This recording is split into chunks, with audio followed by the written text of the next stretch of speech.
उड़ीसा के बालासोर में एक 20 साल की बच्ची जो शिक्षक बनना चाहती थी, जो आगे चल के लोगों को, जो उसके युवा जो स्टूडेंट होते उनको भविष्य दिखाना चाहती थी, उनको उज्जवल भविष्य दिखाना चाहती थी, उस बच्ची को खुद पर पेट्रोल डालकर अपना दाह करना पड़ा।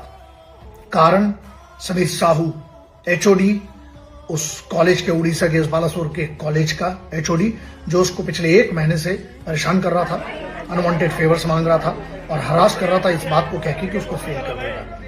कंप्लेन की उस बच्ची ने, उस पर कोई कार्रवाई नहीं हुई। इसके लिए जिम्मेदार कौन है, यहाँ पर कोई बात नहीं कर रही। 99% मीडिया ने इसके बारे में कोई चर्चा नहीं, क्योंकि एक बच्ची की जान की इतनी थोड़ी कीमत होती है इस हिंदुस्तान के अंदर। चुनाव होता तो बात अलग होती है, और चुनाव पे तो मुद्दे ऐसे ऐसे आते हैं कि आपको भी पता है कि सिर्फ चुनाव के लिए असल में तो कुछ हो नहीं रहा है। यहाँ पर ये बात है, अब 2 टाइप की है।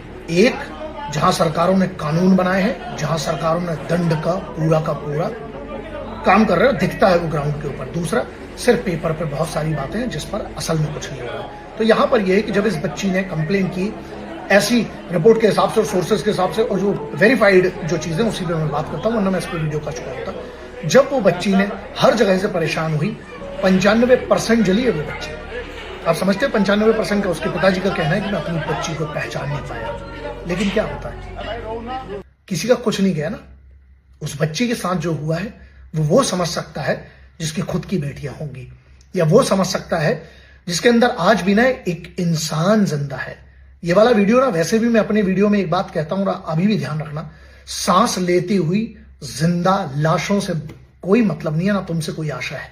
लेकिन जो आज भी ना सांस लेते हुए जिंदा है और सच में चाहते हैं कि मेरा राष्ट्र बेहतर बने, तो ना उसके लिए ना हमें कम से कम सबसे बड़ी चीज मेरे पास जो है वो मेरी आवाज है, मेरी बात है। क्योंकि अगर कोई नहीं रखेगा तो ये तो ऐसे ही मुद्दा भूल जाएंगे ना। अगर उस बच्ची के साथ कुछ हो गया, मृत्यु हो जाएगी, 95% में बहुत मुश्किल चांसेस होते हैं। लेकिन क्या एक जान, यहां पर 354A, ठीक है, उसको एचओडी को अरेस्ट कर लिया, प्रिंसिपल को सस्पेंड कर लिया, तो सिर्फ सस्पेंशन, कोई कमेटी क्यों नहीं है वहां पर, ऐसा कोई पोर्टल क्यों नहीं है? तो यहां पर यह है कि जिला शिक्षा अधिकारी, वहां का एमएलए, वहां का मेंबर ऑफ पार्लियामेंट, सब जिम्मेदार है। ये ना बोलने के लिए बहुत दम चाहिए। और मैं कह रहा हूं क्योंकि लोग ना ये भय में जीवन से बेहतर है एक ताव देते हुए और गुरूर वाली मृत्यु मंजूर करेंगे, जिन योद्धाओं के चेले हैं। यहां पर ये सब जिम्मेदार हैं।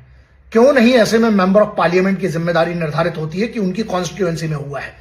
क्यों नहीं जो एमएलए है, वहां का विधायक है, उसकी जिम्मेदारी क्यों तय नहीं होती? जिला शिक्षा अधिकारी, जिसको बंगला दिया जाता है, पैसा दिया जाता है, या जितने अधिकारी उसमें बैठे हैं, उसकी जिम्मेदारी क्यों तय नहीं होती है? एक बच्ची ने अपने स्तर पे हर जगह कंप्लेन की,